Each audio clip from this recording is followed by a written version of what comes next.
On today's episode of Learning Walk with Headmaster, I'm going to go and see grade 7 English, where the topic will be a mystery story narrative. Okay, let's go. Okay guys, let's have ice front then, let's get started. 那个 the dead are playboy. Are really like real and then violent, and then then there's like a sun. A little bit like this is a story mountain, okay? Do you write big or small? Small. Fantastic. Small, Daniel. Write as small as you can. Finish. 20 minutes. Story mountain for your favourite movie or play. I don't know what story I think. Yes. The other one is like Video will be like. How about this? She was dead. No, T-I-O-N. Just call her Lucy, I won't mind. First, For the beginning, there was a mysterious doctor and who hired a chauffeur to drive him across the US. Yes. And the doctor was a genius in the piano. Yeah, and the build up is they drive together and build a relationship.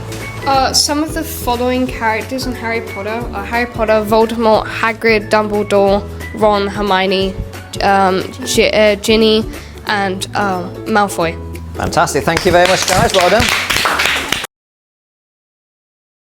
How does the Story Mountain framework enhance students' analytical skills in understanding the structure of mystery narratives?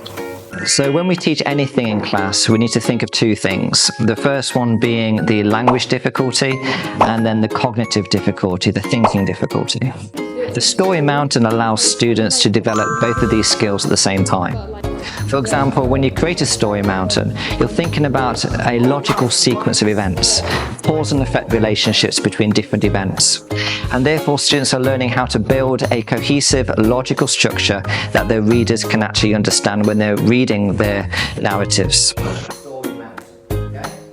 I'm going to give you a very big, fantastic skill. When assessing student story mountains, what criteria do you prioritise to ensure both creativity and structure are balanced? In every single lesson, we have clear lesson objectives, and we have success criteria that students must meet.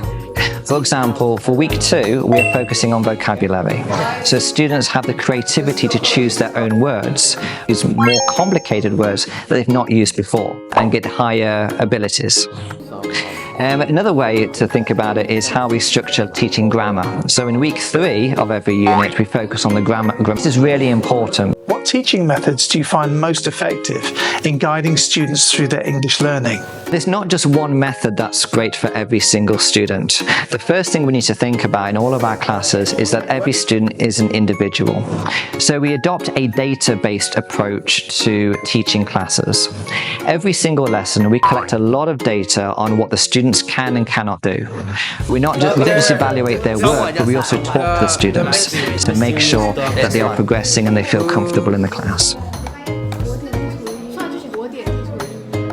It's got a very specific name, right? And what advice would you give to students of varying English proficiency levels to develop their English skills?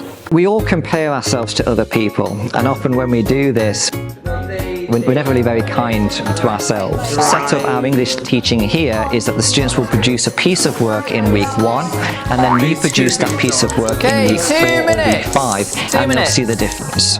What they'll realise is, regardless of their English level relative to their peers, they see that they've made a huge improvement over those 4 weeks. It enhances their confidence, it makes them ready for the next unit.